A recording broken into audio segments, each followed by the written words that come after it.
नमस्कार प्रेक्षकांनो, स्वागत आहे आपल्या या यूट्यूब चॅनलवर।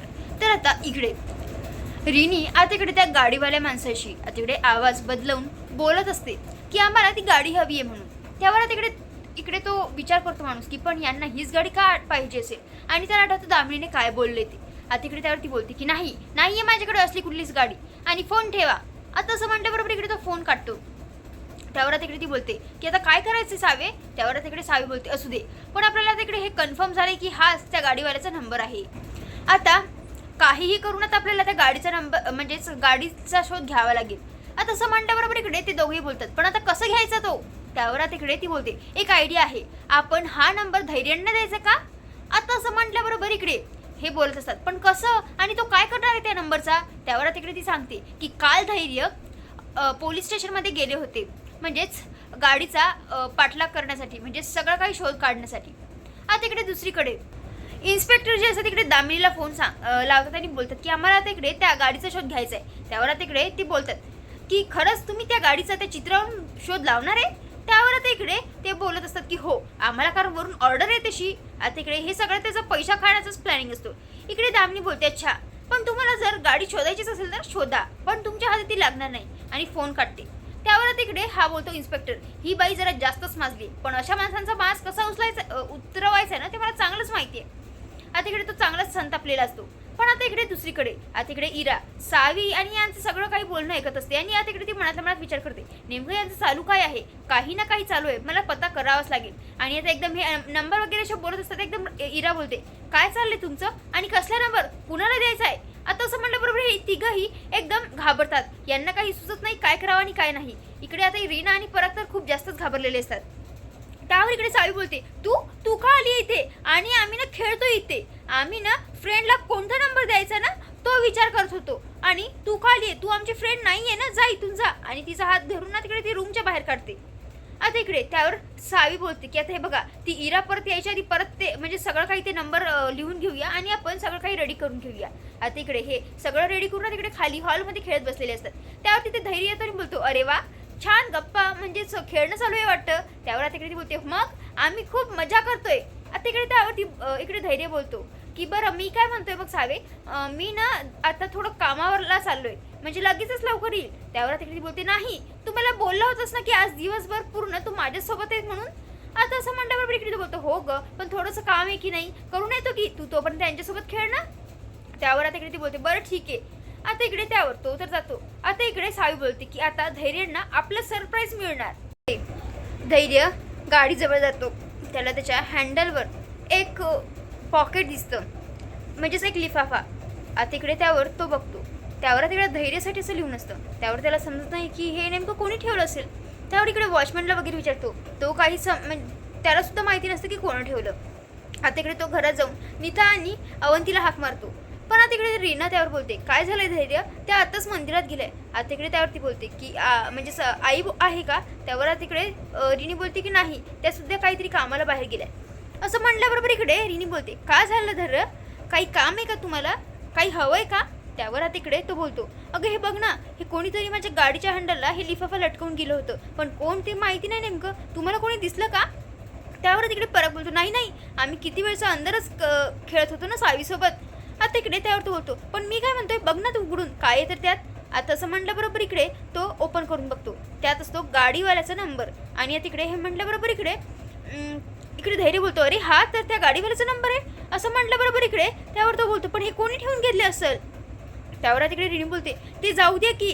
आता इकडे त्यावर रिणी बोलते पराग बोलतो मला तर वाटते ना कुणाला तरी म्हणजे तुम्ही गाडीचा शोध घेतायत ना, तर कुणाला तरी तुम्हाला टिप द्यायची असेल म्हणून असेल। आता इकडे त्यावरती बोलतात की लावा तरी नंबर। त्यावर तिकडे ते लावतात, पण आता इकडे तो नॉट रिचेबल दाखवत असतात।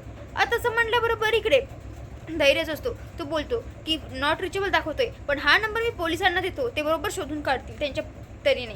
आता इकडे ते पोलिसांना फोन लावतात, इकडे इन्स्पेक्टरना बोलतात की मला त्या गाडीवाल्याचा नंबर भेटलाय। आता असं म्हटल्याबरोबर इकडे पोलिसांना तर खूप खुश होते, कारण तिकडे त्यांना त्या दामिनीला चांगलाच धडा शिकवायचा असतो, त्यांचा काय मान आहे ते दाखवायचं असतं। त्यावर तिकडे इन्स्पेक्टर बोलतात की लगेच सेंड करा मला। आता इकडे त्यावर ते लगेच सेंड करतात। आता इकडे इन्स्पेक्टर त्यांच्या कॉन्स्टेबलला सगळीकडे सेंड करतात, आणि आता बोलतात की लवकरात लवकर मला तो माणूस माझ्या समोर हजर हवाय।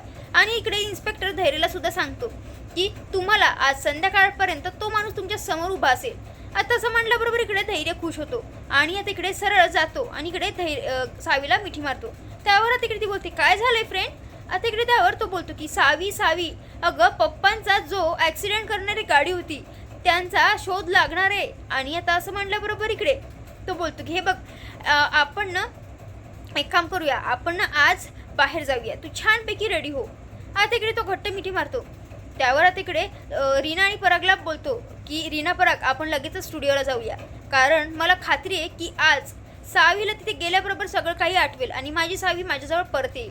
त्यावर आता इकडे ती मनातल्या मनात बोलते की धैर्य, जर खरंच आज तो माणूस तुमच्या समोर येणार असेल आणि सगळं सत्य बाहेर येणार असेल तर मी सुद्धा तुमच्या समोर खरी सावी म्हणून उभी राहील. आता इकडे सगळं काही इकडे ही ऐकते म्हणजेच इरा. आता इकडे त्यावर ती बोलते की नेमकं यांच्या डोक्यात काय चालू आहे आणि हे सगळं त्याला माहिती असेल का.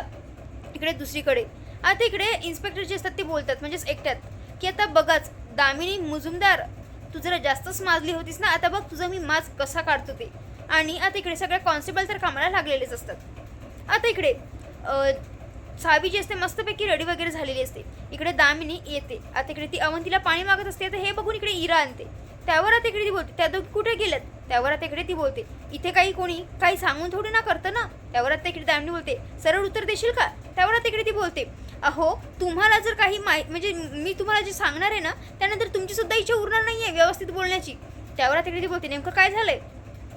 आता इकडे त्यावर ती इकडे इरा बोलते की धैर्य त्या सावीला स्टुडिओमध्ये घेऊन गेलेले आहेत आणि त्यांना म्हणजेच खात्री आहे की आजच्या आज सावीला सगळं काही आठवेल. आणि इतकंच नाही तर ते आज असंही बोलत होते की आजच्या आज ते सावीच्या बापाच्या खुन्याला तिच्या समोर उभं करणार आहे. आता असं म्हणल्याबरोबर इकडे दामिनीला धक्काच बोलतो आणि ती विचार करते की असं काय पुरावा लागला असेल धैर्याच्या हाती. आता असं म्हणल्याबरोबर इकडे तिला तो समोर लिफाफा दिसतो आणि ती तिकडे लिफाफा उघडून बघते तर काय त्यात नंबर बघून आता इकडे तिला चांगलीच घाम सुटलेला असतो. त्यावर ती विचार करते हा तर त्या गाडीवाल्याचा नंबर आहे, म्हणजे पोलिसांनी शोध घेतला असेल का, सत्य इकडे धैर्याला सगळं काही सत्य माहिती पडलं असेल का. त्यावर आता इकडे ती बोलते इराला मला जरा इम्पॉर्टंट बोलायचं आहे. असं म्हणल्याबरोबर इरा तिथून चालली जाते. इकडे दामिनी जी असते इकडे पोलिसांना फोन लावते. त्यावर ती बोलते की म्हणजेच तुम्हाला धैर्याने नंबर पाठवलाय गाडीवाल्याचा. त्यावर इकडे ते बोलतात हो. आता इकडे त्यावर ती बोलते तुम्ही म्हणजे शोध घेतात का. त्यावर आता इकडे ते बोलतात शोध घेतात नाही घेतलाय आणि आमच्या समोर आहेत ते. आता असं म्हटल्याबरोबर इकडे दामिनी बोलते असं काय आपलं ठरलं होतं ना की काही झालं तरी तुम्ही त्यांचा शोध घेणार नाहीये म्हणून. त्यावर तिकडे इन्स्पेक्टर बोलतात काय असं केव्हा तुम्ही सांगितलं होतं. हो पण मी हे तुम्हाला सांगितलं होतं की मी प्रत्येक गोष्टीची किंमत मोजतो. आणि असं म्हटल्याबरोबर इकडे हे जे असतात इन्स्पेक्टर ते बोलतात की आता लगेचच आम्ही धैर्य सरांसमोर यांना उभं करणार आहे. आता असं म्हणल्याबरोबर इकडे ते मुद्दाम फोन काढतात आणि तिकडे दामिनीच्या हातातला चांगलाच फोन खाली पडतो आणि तिकडे तिला समजत असतं नेमकं काय करायचं आहे आणि काय नाही. तिला सगळंच म्हणजे असं वाटत असतं की सगळं काहीच आहे धैर्य समोर येणार. इकडे इन्स्पेक्टरने तर तिकडे त्याला अटक केलेली असते. इकडे इन्स्पेक्टरचं सगळं काही व्यवस्थित प्लॅन झालेला असतो. आता इकडे धैर्य जो असतो सावीला इकडे घेऊन आलेला असतो स्टुडिओमध्ये. आता इकडे तो बोलतो की सावी तुला आठवतं हे तू इथे पॉडकास्ट करायची. त्यावर तिकडे ती बोलते धैर्य तू काय बोलतोय म्हणजेच फ्रेंड तुम्ही काय बोलताय मला काही समजत नाहीये. त्यावर तिकडे तो बोलतो बरं इकडे सावी हे बघ हा ब्लॅकबोर्ड आहे ना तू त्याच्यावर तुला जे लिहायचंय ते लिही. असं म्हटल्याबरोबर इकडे ती बोलते काय लिहू. त्यावर तिकडे तो बोलतो तुला जे वाटते ना ते लिही. आता इकडे त्यावरती बोलते फ्रेंड तुझं नाव काय आहे. त्यावर तिकडे तो बोलतो की धैर्य. आता असं म्हटल्याबरोबर इकडे तो म्हणजे इकडे सावी बोर्डवर लिहिते की धैर्य माझा खूप जवळचा फ्रेंड आहे. आता हे बघितल्याबरोबर इकडे त्याच्या डोळ्यात पाणी येतं. आता हा तर भाग इथे संपतो पण आता आपल्याला पुढील भागात पाहायला मिळणार आहे की आता इकडे धैर्य आणि सावी दोघंही आता इकडे पालखीची पूजा करत असतात. ती विठुरायाला प्रार्थना करते की लवकरात लवकर माझ्या वडिलांचा शोध घेण्यासाठी म्हणजेच त्यांचा जो आरोपी आहे तो धैर्यासमोर आणण्यासाठी मला मदत कर. समोरून आता इकडे सुधाकर जो असतो तो आता इकडे पाठी घेऊन असतो त्यावर लिहून असतं की तुला अपेक्षित असलेले पुरावे माझ्याकडे आहे. आणि हे दामिनीने बघितल्याबरोबर तिला चांगलीच घाबरगुंडी सुटलेली असते. तर प्रेक्षकांनो हा भाग कसा वाटला नक्की कमेंट करून कळवा. धन्यवाद.